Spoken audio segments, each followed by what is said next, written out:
E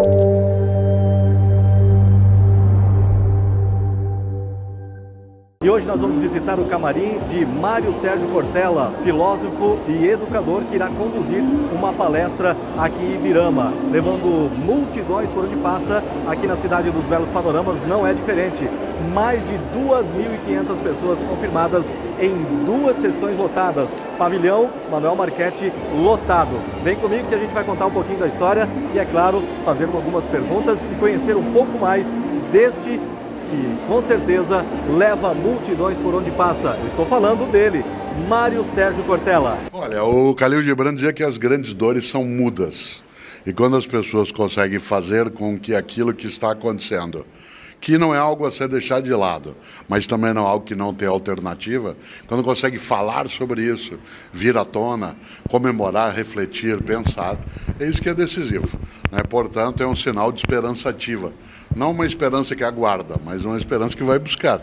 Por isso a ideia central é assim, né? A chuva, o momento, aquilo que leva ao sofrimento acontece, mas não é impossível de contorno.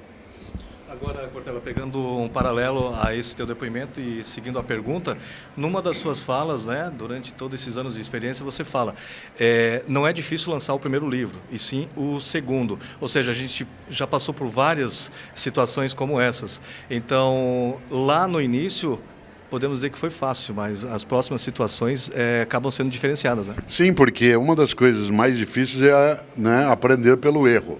Mas pior do que aprender pelo erro é com o erro nada aprender. E, portanto, se há algumas coisas no nosso dia a dia que são danosas, são ruins, são malévolas, elas o são.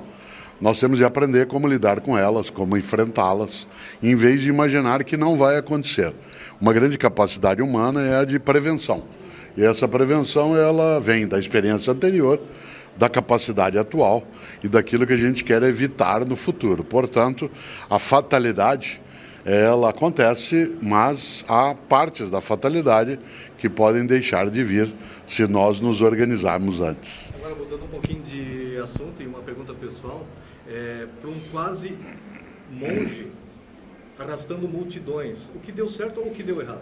Olha, em relação à minha atividade, eu fiquei 3 anos na Ordem Carmelitana Descalça. Eu tinha entrado na filosofia, já fazia filosofia, foi aí que eu fui para essa experiência conventual.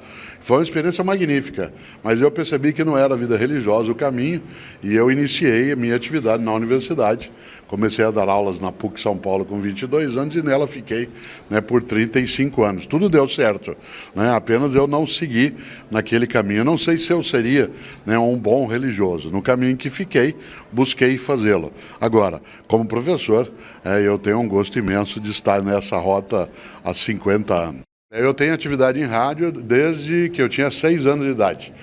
Eu, na cidade de Londrina, participava aos 6, 7 anos de idade daquilo que a gente chama de Kiss, né, que era aqueles desafios que a rádio fazia e que eu participava pelo telefone fixo na época.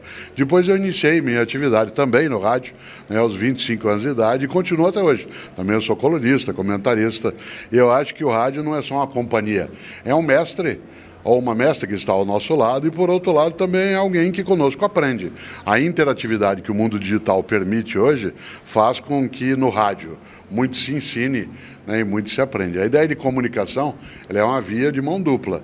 Ela serve para que a gente possa ter a informação, ter a decisão, ter a clareza, ter a diversão, mas não é o único lugar que a gente busca todas as coisas. É um dos lugares e para mim é especial. Afinal, já faz 64 anos que de alguma maneira eu tenho meu pé naquilo que no passado eram as válvulas do rádio. Cortella, no ensino médio a gente teve influências, né, nas aulas de filosofia, Platão, Sócrates, a gente teve a oportunidade de conhecer os trabalhos de Paulo Coelho e você, pessoalmente, de Paulo Freire. E hoje você é uma das referências, está no mesmo nível. Paulo Freire é especial dentro da trajetória, Paulo Coelho também. Eu não tenho Paulo Coelho, né, no meu dia a dia como leitor, mas sim como compositor. Boa parte das melhores letras de Raul Seixas, né, foram feitas junto, né, com Paulo Coelho. E a reflexão, ela tem várias fontes. Toda vez que a filosofia, venha de onde vier, ela visa a emancipação, o pensamento livre, a liberdade, a recusa ao preconceito, né, a aversão à brutalidade, aí ela é uma boa filosofia. né, quando a filosofia ela é marcada, né, pelo impacto negativo, pela pressão, né, pelo autoritarismo, ela é uma má filosofia. Afinal, filosofia é para a liberdade. E tanto Paulo Freire quanto Paulo Coelho e Raul Seixas propunham nas suas metamorfoses ambulantes que as coisas seguissem.